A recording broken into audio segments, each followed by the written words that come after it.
Welcome to Over It and On With It. I'm your host, Christine Hassler, and for over a decade, I've been a life coach, speaker, and author. Each week, you'll hear me work directly with a caller as I coach them through a goal they want to accomplish or an obstacle they may be facing. I'll provide a blend of practical and spiritual advice, as well as tangible actions you can apply to your own life. Now, let's get on with the episode.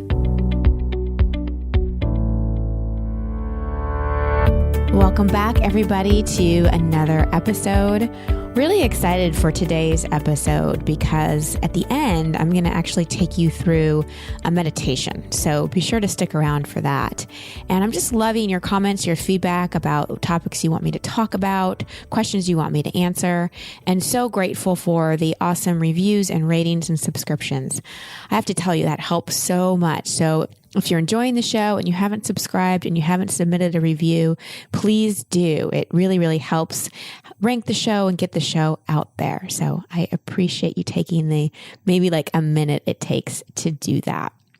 So today's show, we cover a lot of ground, and it's actually great timing to be talking about some of these topics because I just finished speaking in Detroit, and some of you may know I speak in the corporate market a lot about millennials because my first books were about 20-somethings, and I'm really passionate about bridging generational gaps in the workplace, and age has become a huge diversity issue. Millennials, also called Gen Y, which are basically today's 20 and early 30-somethings, have gotten a bit of a bad reputation. It's starting to shift, but for the most part, a lot of Xers, baby boomers think that millennials are entitled, narcissistic, no respect for authority, no work ethic, so on and so forth. And so part of what I do when I go into conferences or corporations is I really explain why millennials show up like they do and how to really get the best out of them, because I think millennials are awesome. I'm a cusper. I'm like right in between a millennial and Xer. And I just see like today's 20-somethings, you're conscious, you're open, you're innovative, and you're really, really awesome. And what makes you different is a lot of things, but psychologically what makes you different is that a lot of today's 20-somethings were overparented. They were raised during a time when parents were a little too involved, or maybe I'm being nice, way too involved in their children's life. They made too many decisions for them. They kind of lived through their children, so they put a lot of pressure on them to be super successful or live the life that they wanted them to live. They didn't want to see their children suffer, so they fixed a lot of their problems. So what I see in a lot of young people today is sort of what's called an adolescence, like this sort of delay in really being able to make one's own decisions, seek validation from the inside, and really kind of have that self-starter attitude. And again, it kind of goes back to the psychological advice at the time for parents. And again, this is a huge generalization, but I've seen it enough to know that it's true in a lot of cases. So I hope that's helpful for you if you're perhaps a millennial who has challenges making decision or is constantly kind of looking for someone to tell you what to do. Or maybe you're someone who's challenged by a millennial who can't seem to make decisions or has an entitlement attitude. Or really anyone who's looking for validation or reassurance that you didn't get from a parent. Or if you got too much validation and reassurance, anyone who's having trouble making decisions. So in today's episode, I speak with Sha, who is a millennial struggling with making decisions and seeking external approval. And she's actually calling in from the Philippines. So this kind of millennial issue is not just a US-based thing. So she and I talk about a lot of different things, and some light bulbs go on for her in terms of the reasoning behind her behavior and patterns. Now, understanding our past, the way we were parented and programmed by our environment, is awesome. But awareness is just the wonderful first step to change. It's not the only step we can take if we really want to transform something. It's up to us as adults to reprogram and reparent ourselves. So if you can relate to having trouble making decisions, do you consult multiple people before you make a choice?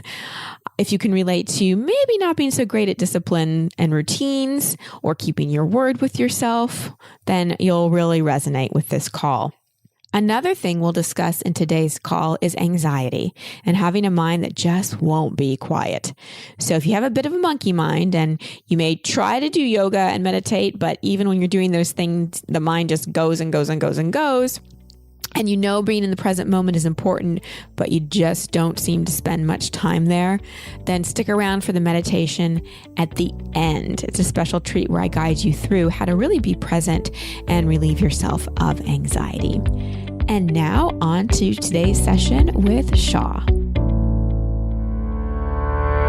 Well, hello, Sha, calling all the way from the Philippines, which is amazing. Welcome to the show. What's your question? Hi, Christine. I've been following you for quite a while now. Thank you so much for putting yourself out there. Yeah. So I've watched a lot of your videos, and you seem you follow your heart, and at the same time, you have a good grasp in terms of your mind.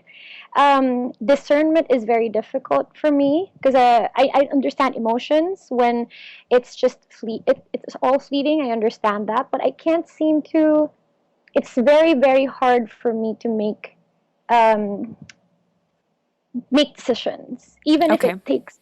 Yes, and then I can't relax. That's another thing. People keep telling me, "Oh, just relax, just let it be, let it go." I can't do it. Like I meditate, I do yoga, I do everything, but it's just very, very difficult for me to kind of calm. Right. And like right now, I'm not calm. Okay, so right now, what I want you to do is not to say anything, but just take a really nice deep breath. And I want to actually hear you breathe. So take a nice deep inhale and just let it go with a sigh. And another nice deep inhale. Breathe all the way into your toes. And let it go.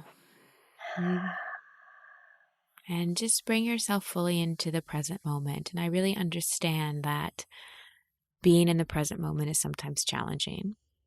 And we as humans have this mind, often called a monkey mind, and it likes to go and go and go and go. So it's not making it wrong. It's not trying to silence it, but just bringing it to the present moment. And in this moment, just internally, just telling yourself all is well.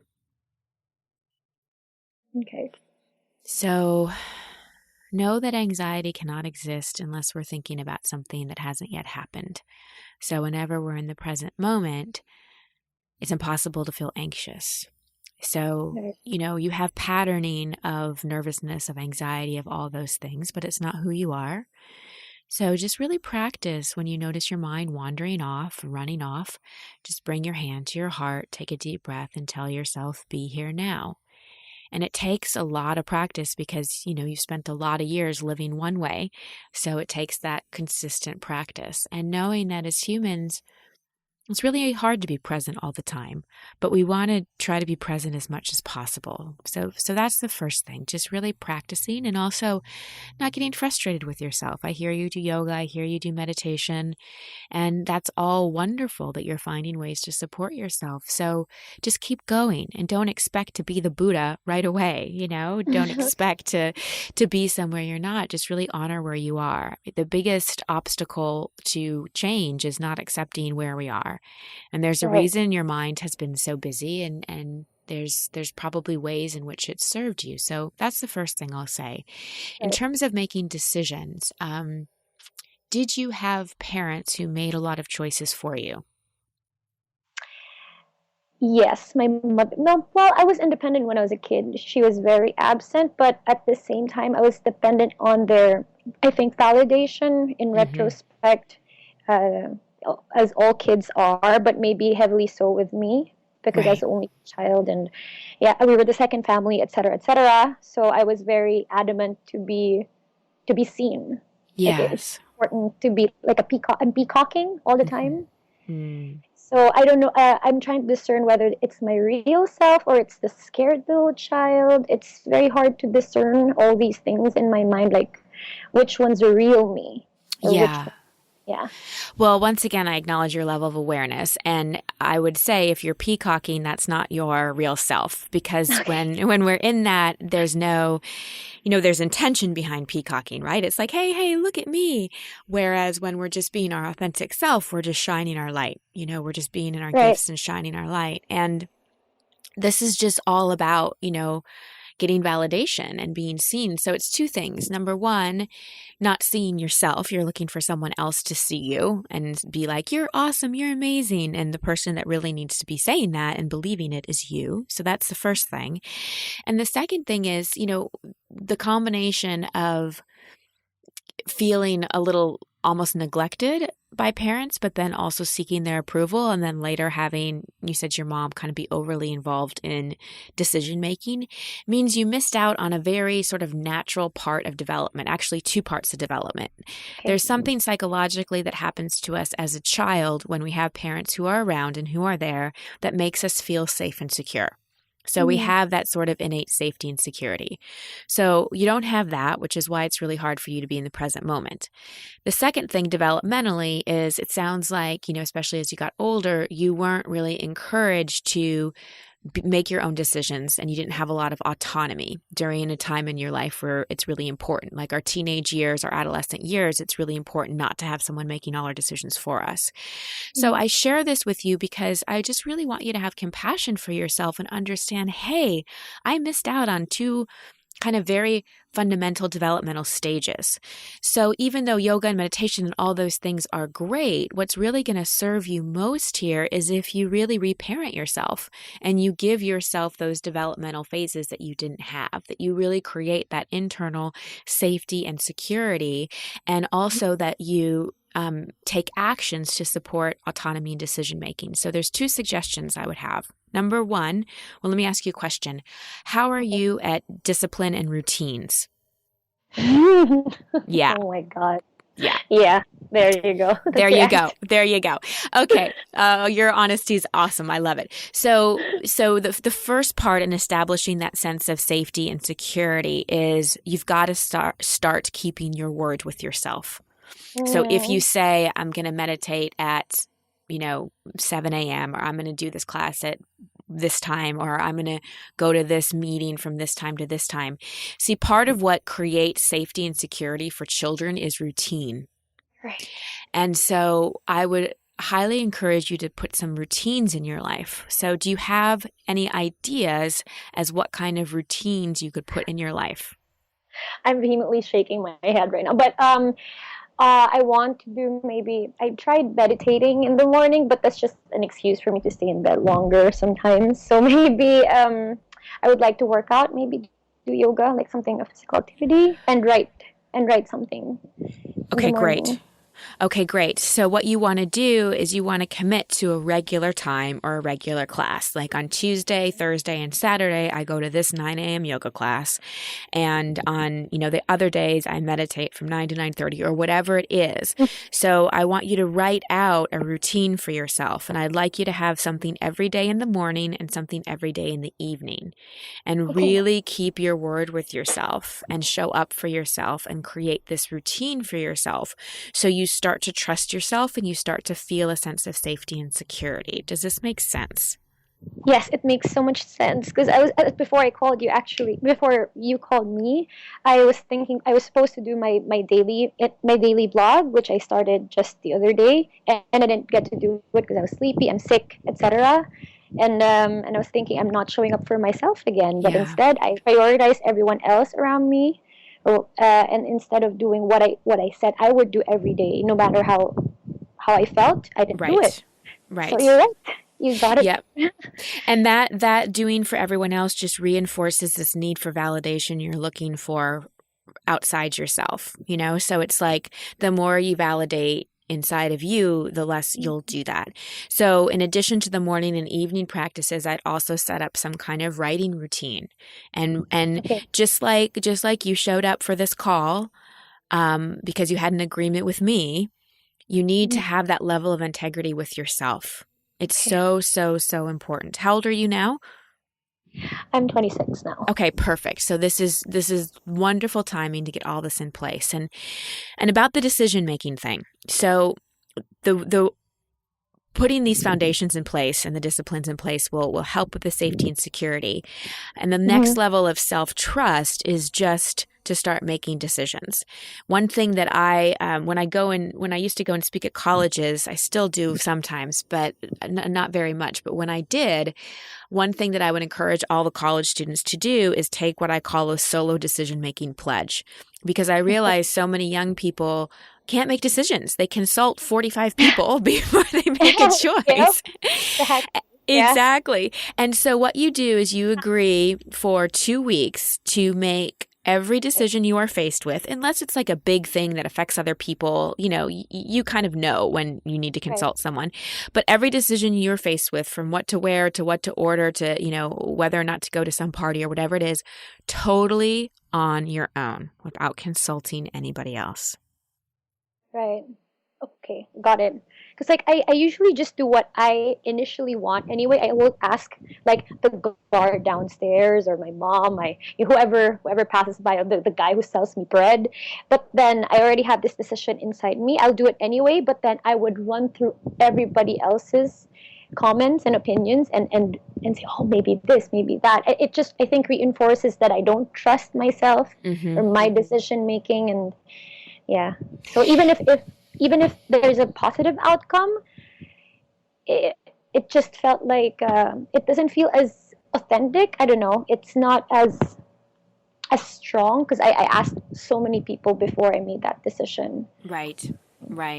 And then that reinforces the misunderstanding that you don't know what's best for you. And Sha, what I want to tell you is you have so much internal wisdom and so much inner knowing, and it's really time to start trusting that. Right. Okay. Thank you. Yeah. And so it's, go ahead. Sorry. And that's okay. And the more you're in the present moment, the more you'll have access to that inner knowing. Right. Okay. I'll agree. Oh my goodness. Okay. Got it. Yeah. Yeah.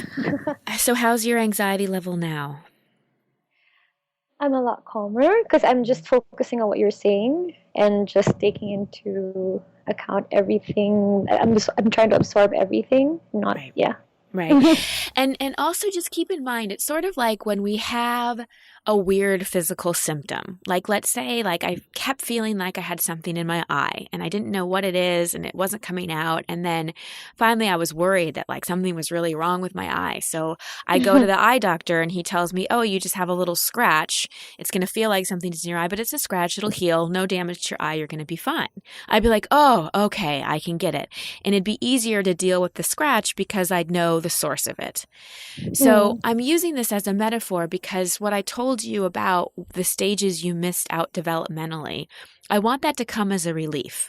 It's almost like your eye's been bothering you and you haven't known why, and you think that there's something majorly wrong with you and you keep trying to fix it through all these other ways, when really it's like, oh, wow, like you kind of have a scratch on your developmental years, and it's just about letting it heal by giving those things to yourself.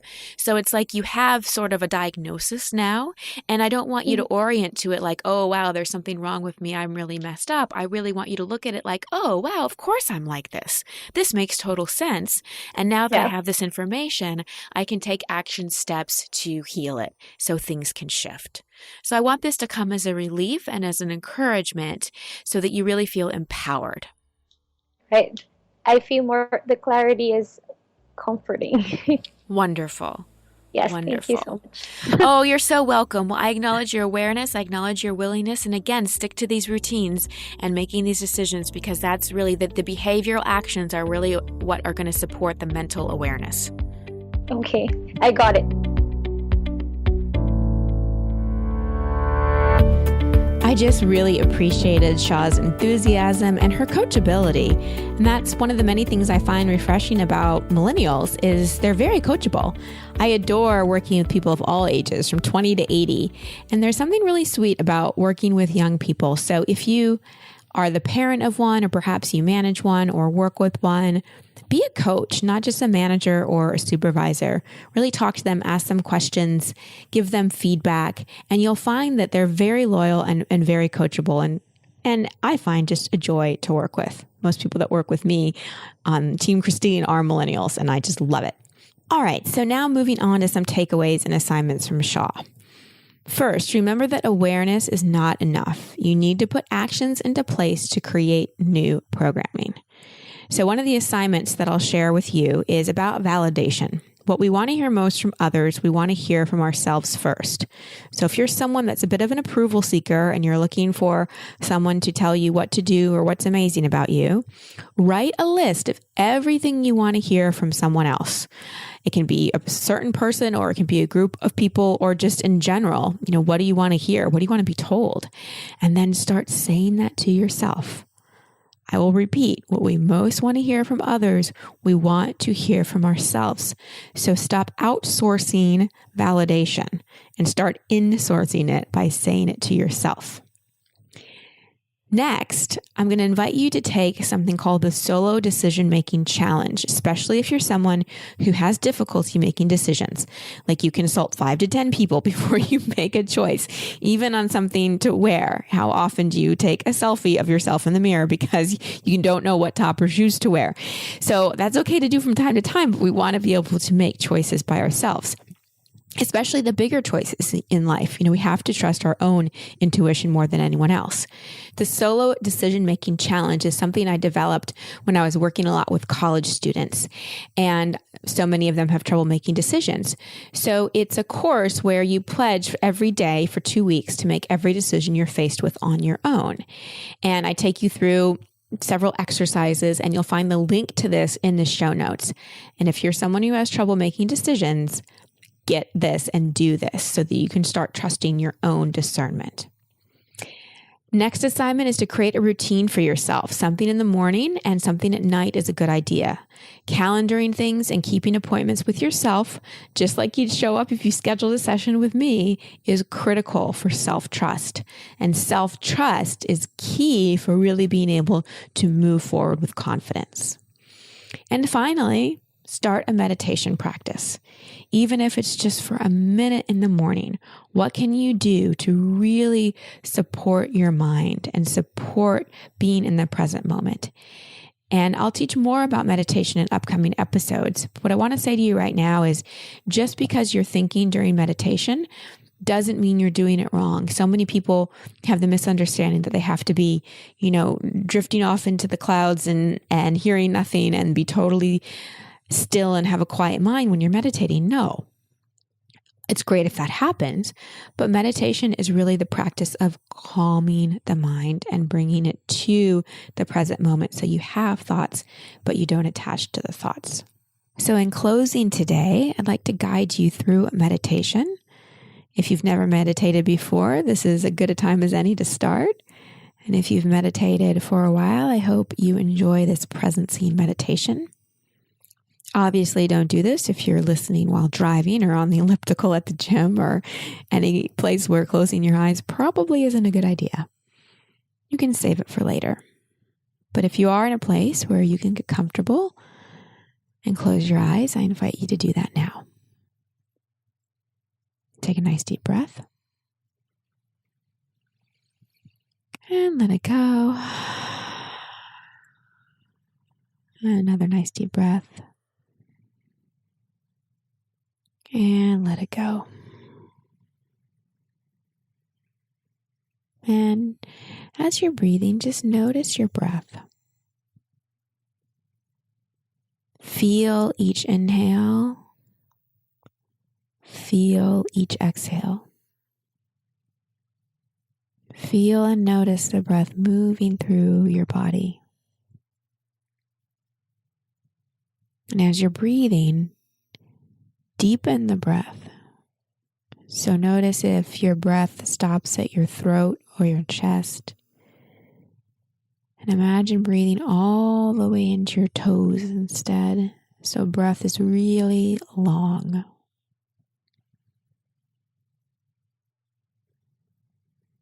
And just use the breath to bring yourself into the present moment. Because in the present moment, anxiety cannot exist. We only experience anxiety when we're thinking about something that hasn't yet happened.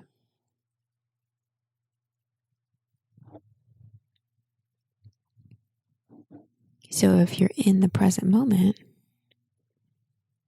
there's no anxiety.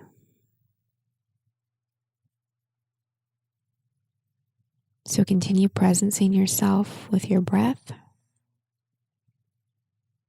Presence yourself by feeling your body on the chair or the couch or the bed, wherever you are. Feel the clothes on your body, the hair on your head, your hands resting wherever they may be resting. Just connect to your physical self.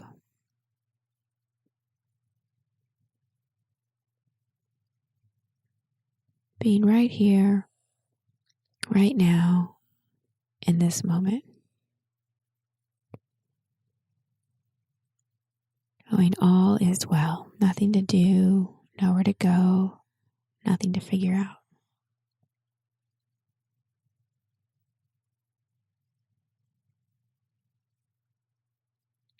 And if your mind wanders, that's okay.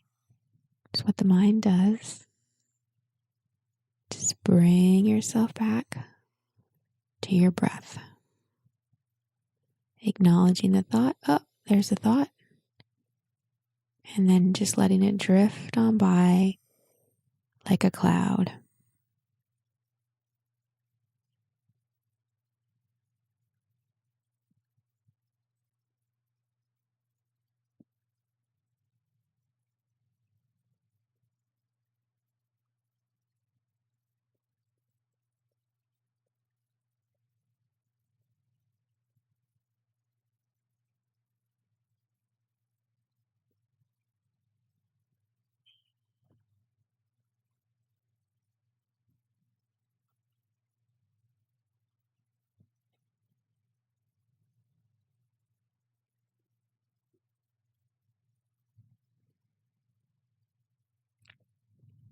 And if your mind's wandered off, bring it back. And just let yourself just be in stillness just for a few more moments. Breathing, presencing, right here, right now, all is well.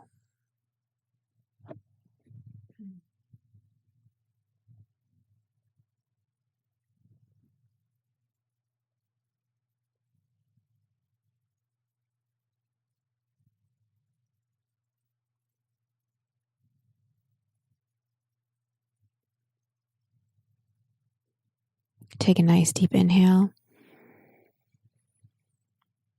Let it go with a sigh. Start to wiggle your fingers and your toes. Very softly and slowly opening your eyes. Coming back into the room. Maybe smiling a little, giving yourself an acknowledgement. Yay, I meditated. And just repeat this as often as you like, every day, maybe twice a day. Just remember, meditation is a practice, it's a discipline. And how you'll improve on it is to just keep doing it. And if you'd like more meditations from me, we'll also put a link to my meditation CD in the show notes. It's prescriptive meditation, so different meditations for different things you'd like to experience. And if you have any questions about meditation or anything we discussed in today's call, you can always comment on the show notes. Sending you much love and light. Thank you for listening to Over It and On With It. I love hearing from you, so please post your comments or questions at christinehassler.com/podcast. That's also the place you can sign up to receive coaching from me in an upcoming episode. And if you love this show, please share it and subscribe in iTunes. You can find all my social media handles and sign up to be part of my community at christinehassler.com. Until next week, here's to getting over it and on with it. Much love and many blessings.